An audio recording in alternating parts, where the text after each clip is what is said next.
I'm Maki Becker in front of U.S. District Court, where a jury reached a partial verdict against former DEA agent Joseph Bongiovanni.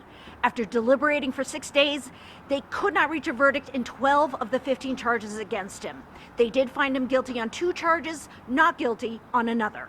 Bongiovanni was accused of taking more than $250,000 in bribes and providing information to a major marijuana trafficker and a strip club owner. At the center of the case, prosecutors saying he made up a sham investigation to cover his tracks. They say he had a file on them and that he brought that back to his home as the investigation was closing in on him.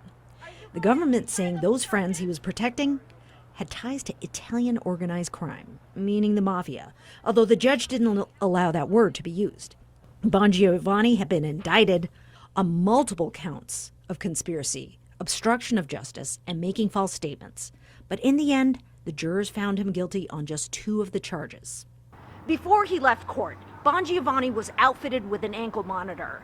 As he was leaving, we asked for his reaction to the verdict. He said no comment, but before that, his attorneys did speak to us, and they said they were delighted. We were really overjoyed with the verdict today. Obviously, we didn't win on everything, but I think the one thing that showed everybody was that the government's evidence was really not that convincing. The only thing Mr. Bongiovanni got convicted of was taking a file from the DEA office home to his house.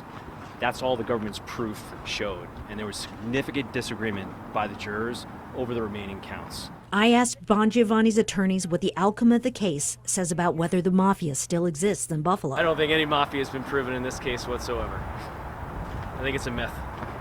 A date for sentencing has not been set yet.